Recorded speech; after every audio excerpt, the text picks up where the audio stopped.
भूरे की ईमानदारी और उसके मेहनत की वजह से भूरे ने अपना एक खुद का पक्का घर बना लिया। रीमा के पापा भी खुशी खुशी शादी के लिए मान गए। शुक्रिया पापा जी। बेटा रीमा, जरा किचन में जाकर वो मिठाई तो लेकर आओ जो तुमने दामाद जी के लिए आज सुबह अपने हाथों से बनाई थी। मुझे उनका मुंह मीठा करना है। अरे पापा जी, आप उम्र में मुझसे बड़े हो और मैं आपका दामाद भी हो गया तो भी कोई बात नहीं। आप आगे भी मुझसे तू तेरा करके ही बात करना, मुझे वही अच्छा लगेगा। ठीक है भूरे जी। रीमा किचन में जाकर मिठाई लेकर आती है।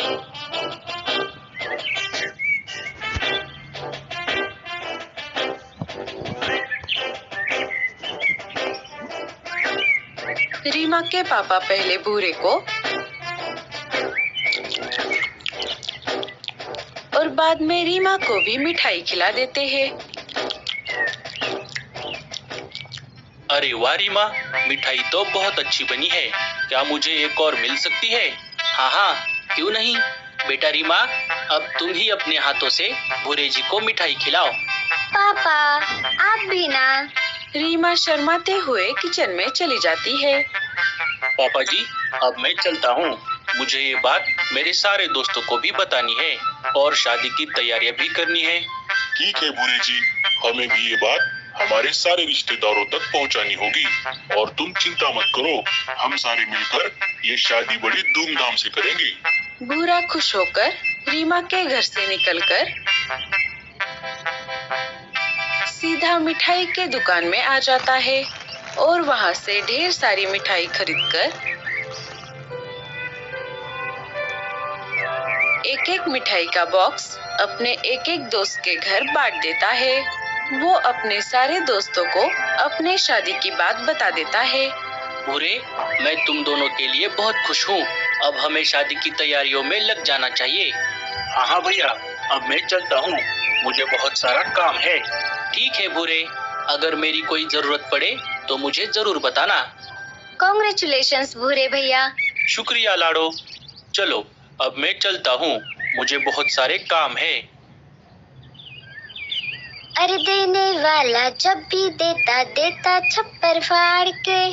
ला ला ला ला ला ला ला ला ला ला ला ला ला ला ला। अरे ओ टूनी की बच्ची, क्या हुआ तुझे? तू ऐसे उदास होकर क्यों बैठी है? कुछ नहीं मीनू मौसी, अब हमारे पास इतना सोना है कि हम पूरी जिंदगी भी इसे खर्च करते रहे तो भी ये खत्म नहीं होगा। फिर तो तुझे खुश होना चाहिए, लेकिन तू ऐसे मुंह लटका कर क्यों बैठी है? क्या बताओ मीनू मौसी, हम इन सिक्कों से कुछ भी कर सकते हैं, लेकिन फिर भी मुझे इस बात की खुशी नहीं हो रही। ऐसा लग रहा है कि हमने कोई बहुत बड़ा पाप किया है। हमने भूरे भैया के साथ अच्छा नहीं किया। हमें उन्हें इसमें से उनका हिस्सा दे देना चाहिए था। अरे यार, तू फिर से इस टॉपिक पर आ गई। मैंने तुझे कितनी बार बताया है टूनी कि इस टॉपिक पर मत बोलना, फिर भी तेरे दिमाग से ये बात क्यों नहीं जा रही? और हमने कोई पाप वाप नहीं किया। तूने देखा नहीं कि भूरे ने उन जादुई बीजों से कितना सारा पैसा कमाया? मुझे तो अब लग रहा है कि उस दिन हमें उन बीजों को भी हमारे साथ लेकर आना चाहिए था। उनसे हम और भी ज्यादा अमीर हो जाते। अरे मीनू मौसी, ज्यादा लालच करना अच्छी बात नहीं है। ऊपर वाले के घर देर है लेकिन अंधेर नहीं। आप देखना, वो हमें हमारे गलती की सजा जरूर देगा।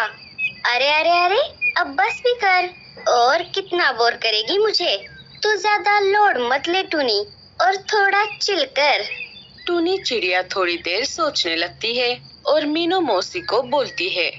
मीनू मौसी, आप एक काम करो, इन सोने के सिक्कों में से मुझे मेरा हिस्सा दे दो।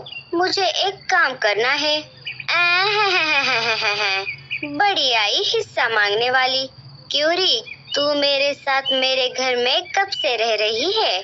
तब से लेकर आज तक तेरा सारा खाना पीना मैंने किया है। उनका हिसाब कौन देगा? अब मेरा मुंह क्या देख रही है? चली जा यहाँ से और दोबारा मेरे पास कभी मत आना। ठीक है मीनू मौसी, मैं जा रही हूँ। लेकिन आप एक बात ध्यान में रखना, जब ऊपर वाले की लाठी चलती है तब उसमें आवाज नहीं होती। इतना घमंड अच्छा नहीं है। अरे जा, बड़ी आई मुझे सिखाने वाली। टूनी चिड़िया रोते हुए सीधा भूरे कौवे के पास आ जाती है। अरे टूनी, क्या हुआ? तुम रो क्यों रही हो? टूनी चिड़िया भूरे कौवे को मीनू मौसी के बारे में सारी बात बता देती है। भूरे भैया, मुझे माफ कर दो। उस दिन मुझे आपका साथ देना चाहिए था, ना कि मीनू मौसी का।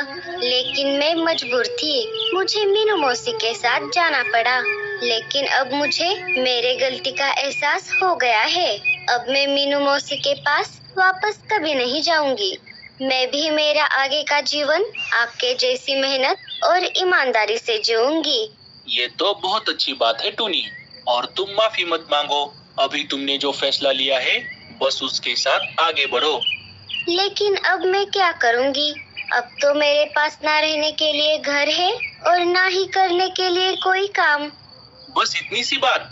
अरे टूनी बहन, जब ये भूरे भैया है तुम्हारे साथ तो टेंशन की क्या बात। मैंने मुसीबत के लिए मेरे घर के पास में ही पहले से ही एक और घर बना के रखा है। तुम वहाँ रह सकती हो। और रही बात काम करने की, तो तुम मेरे फलों के व्यापार में मेरा हाथ बटा सकती हो। बदले में मैं तुम्हें उसके पैसे दूंगा। आपका बहुत बहुत शुक्रिया भूरे भैया। मैं मेरा काम बहुत अच्छे से करूंगी। शादी की तैयारियां जोरों शोरों से चल रही थी। सारे पंछी भूरे और रीमा के लिए बहुत खुश थे। कुछ दिन बीत गए और फिर एक दिन सारे पंछियों की मौजूदगी में भूरे और रीमा की शादी धूमधाम से हो गई। सब कुछ ठीक ठाक चल रहा था। फिर एक दिन रात के समय रेडियो पर एक खबर आ गई। नमस्कार, जंगल बडीज न्यूज में आपका स्वागत है। अभी अभी हाथ आए ताज़ा खबरों के अनुसार आने वाले 2 दिनों में जंगल में तेज तूफान के साथ साथ मूसलाधार बारिश होने की संभावना है। तो हमारे राजा जी ने आप सबको यह सूचना दी है कि आप अपने अपने घरों को मजबूत बना ले और सुरक्षित रहे। इसी खबर के साथ हम आपसे विदा लेते हैं। देखते रहिए जंगल बडीज न्यूज। ये राजा भी ना पागल है, पागल। और उसके साथ साथ वो मौसम की जानकारी देने वाले पंछी कभी भी कुछ भी बोल देते हैं। मुझे तो बारिश की कोई चिंता नहीं है। मेरा घोंसला भी मजबूत है और मेरे पास इतना सारा सोना भी है। मीनू मौसी को आने वाले खतरे का जरा भी अंदाजा नहीं था। उनके घमंड के आगे वो अंधी हो गई थी। मुझे बारिश के आने से पहले मेरे घोंसले की मरम्मत करनी होगी।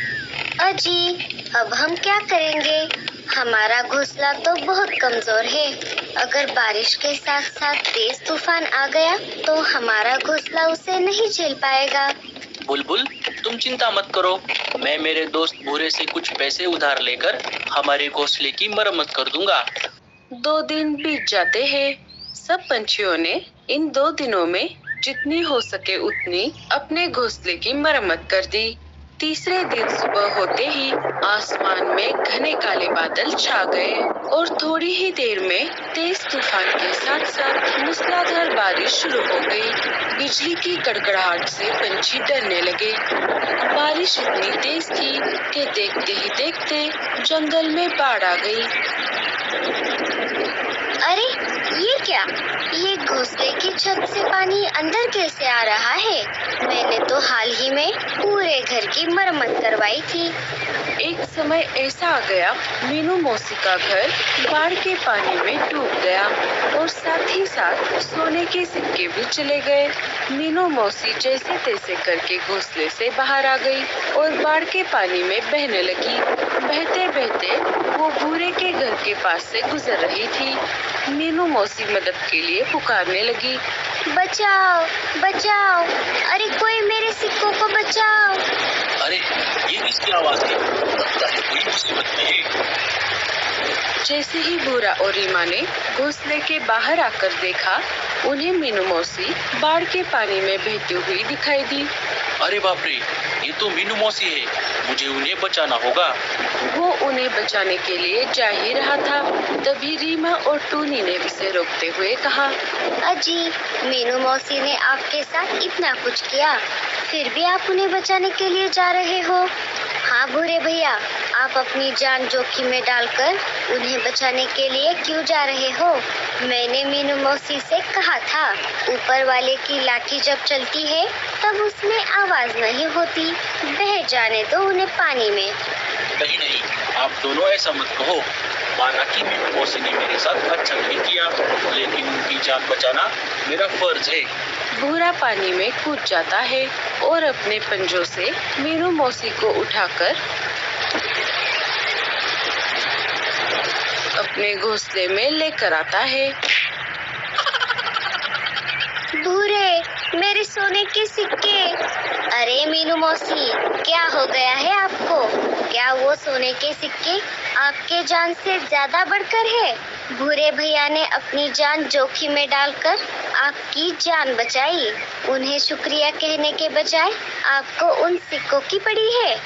मीनू मौसी थोड़ी देर शांत हो गई। उन्हें उनकी गलती का एहसास हो गया। भूरे, मुझे मेरी गलती का एहसास हो गया है। मैंने लालच में आकर सोने के सिक्के तो ले लिए, लेकिन असली खजाना ये बीज थे जो तुमने चुने। तुमने न केवल खुद को बल्कि मुझे भी इस संकट से बचा लिया। भूरे ने मुस्कुराते हुए कहा, कोई बात नहीं मीनू मौसी, गलतियां तो हम सभी करते हैं, लेकिन सबसे जरूरी बात है कि हमें उन गलतियों से कुछ न कुछ सीखना चाहिए।